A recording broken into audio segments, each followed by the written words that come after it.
De temps en temps, Yaya la prenait entre ses mains et pleurait sur elle des larmes de douleur, car il avait beaucoup aimé son fils mort.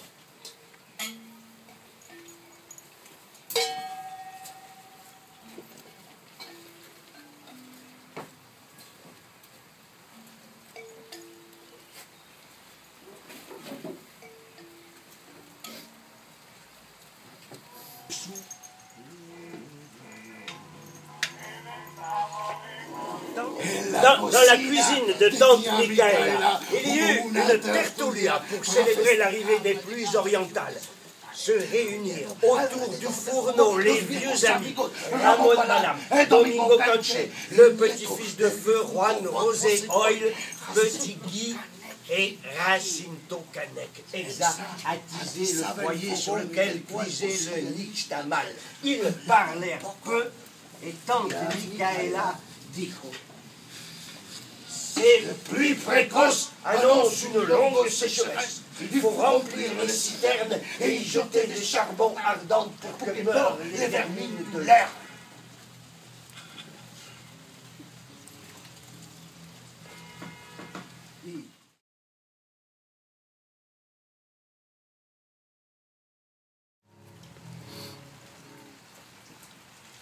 Et il arriva que d'innombrables grâces puissent naître d'une pierre de grâce, du livre des esprits des Mayas.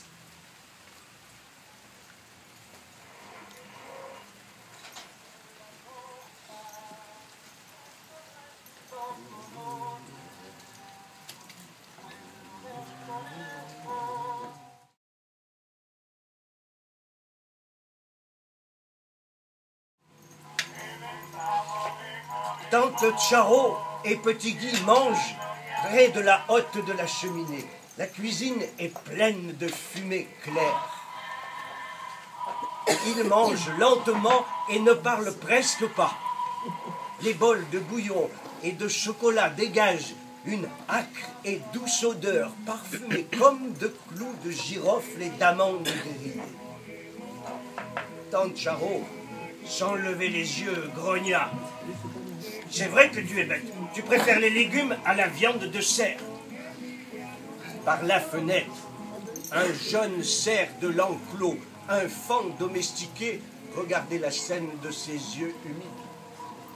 Canek et Exa caressaient la petite tête du faon, presque enfantine. Et tante Charo insistait: de veras que eres tonto, tonto.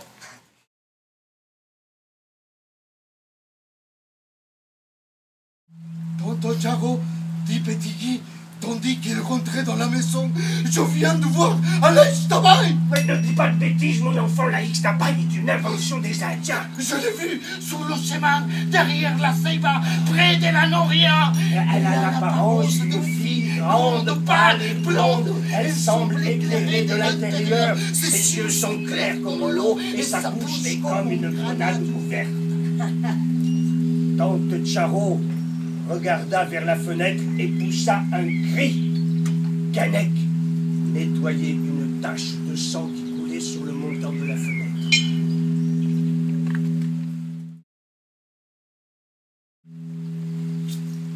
En la hacienda, il n'y a que Tonton Charo et ses invités qui boivent l'eau de pluie rafraîchie dans des jarres d'argile. Les Indiens boivent l'eau calcaire des puits saturés de bestioles. Sous la galerie de la maison des maîtres, Canek faisait la sieste. Petit Guy s'approche de lui, une tasse à la main, et lui dit: je n'ai pas soif, bois, Jacinto. Et Canek but en silence cette aurore d'île.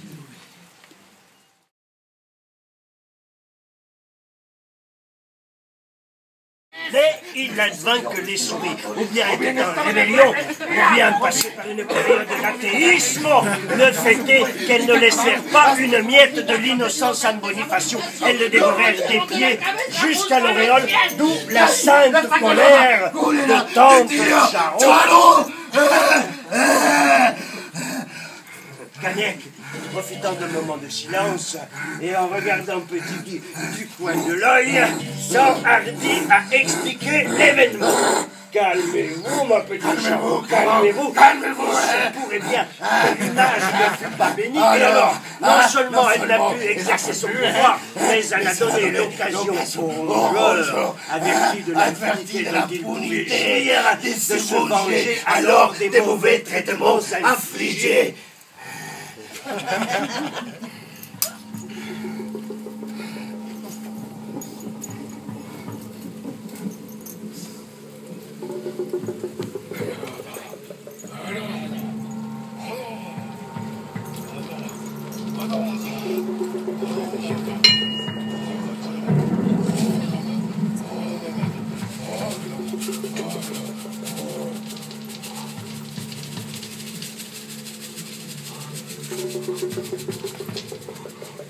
Canek parla à Guy. Regarde le ciel, compte les étoiles. Vous ne pouvez pas les compter. Canek poursuivit. Regarde la terre, compte les grains de sable. Vous ne pouvez pas les compter. Canek dit alors, même si on ne le connaît pas, il existe bien le nombre des étoiles et le nombre des grains de sable. Mais ce qui existe et qu'on ne peut pas compter et que l'on sent ici à l'intérieur exige un mot pour le dire. Ce mot, dans ce cas, doit être immensité.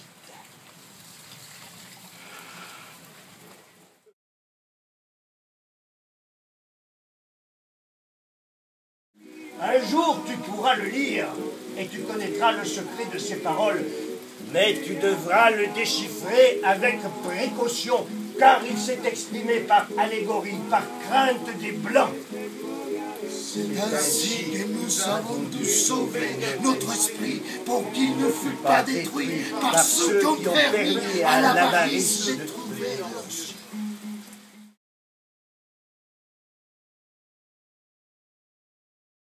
C'est bien dommage, nous la donnerons à la bonne pour qu'elle la mange. Petit Guy entendit la décision et ne dit rien. Il se rendit à la cuisine et demanda à la bonne un morceau de cette viande. Tonton Charot le surprit en train de la manger. Mais voyez-moi, c'est un fond capricieux. En train d'ôter le pain de la bouche des domestiques. Peut-être hypocrite. Canek mangea aussi de cette même viande.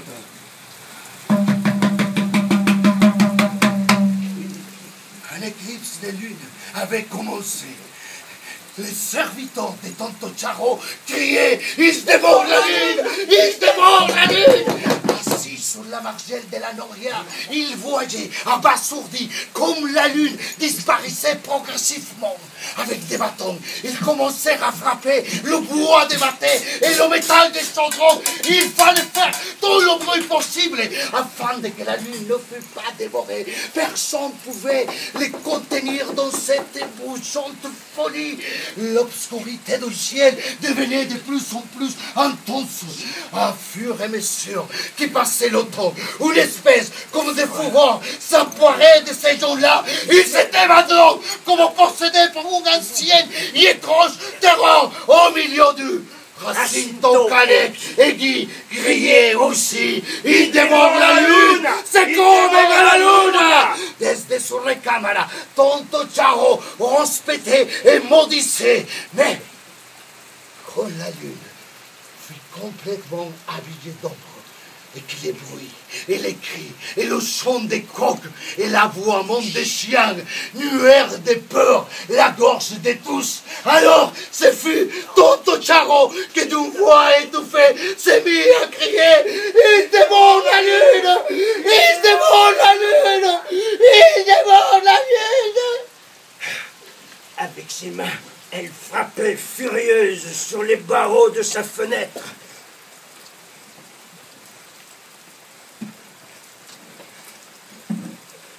La nuit tombait sur la campagne. Petit Guy s'arrêta et demanda « Tu as entendu ?» C'est l'oiseau Pisse. Sa voix est semblable à son nom. On dit qu'il a inventé le silence. On dit qu'il l'a fait avec sa voix. On dit aussi que lorsqu'il juge ce silence trop profond, il le défait avec sa voix. Et puis, inquiet, il le refait. Il le refait avec sa voix, et ainsi sans cesse. Les jours sont passés. Et ni Canek, ni tante Michaela ne savent qui est, ni d'où est venue la petite Exa, mais ils aiment déjà comme on aime ces petites tourterelles qui arrivent et qui toutes douces Comme des bouquets de brises s'endorment dans l'ombre des arbres.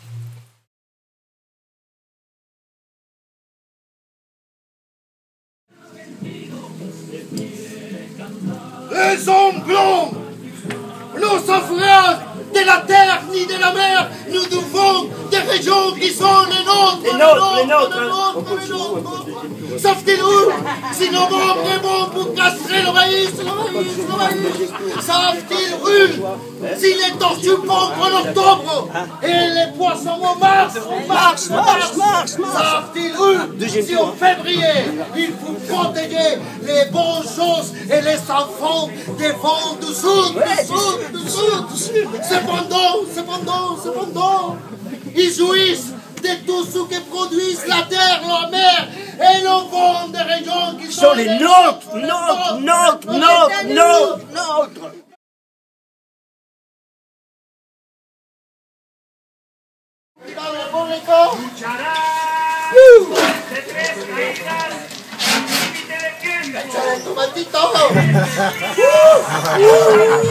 Les maîtres sont rouges. Ils disent qu'ils sont blancs. Les maîtres sont rouges comme la tache d'Orient qui les a amenés. Les maîtres sont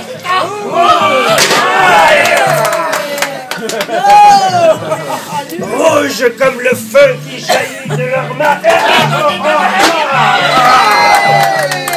Rouges comme l'or qui se hérisse et s'enflamme dans leurs barres. Les maîtres sont rouges comme la parole qui éclate dans leur bouche. Les maîtres sont rouges comme les plaies de leur Dieu. Les maîtres sont rouges comme le cri des vierges qu'ils déchirent sans même voir que ce sont de doux oiseaux aveugles. Les maîtres sont rouges.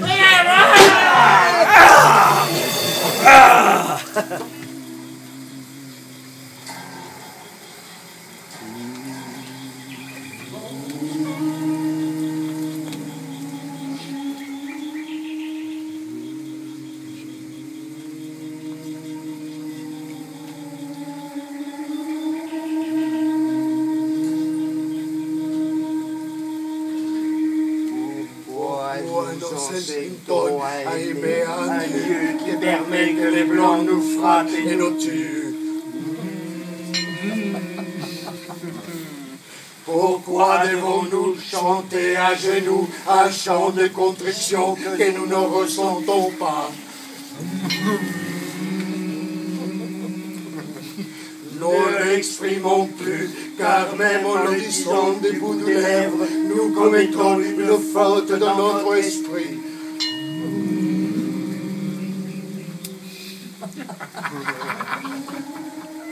Ainsi parla Canek. Quelle est la différence qui sépare l'homme de l'animal? Les uns disent que c'est l'âme. Mais cela, c'est la vie des orgueilleux. D'autres disent que c'est la raison. Mais cela, c'est la croyance des philosophes. Moi, je dirais que je crois davantage à une autre différence. La différence qui sépare le plus l'homme de l'animal, c'est la faculté qu'a le premier de réprimer et de tuer son appétit.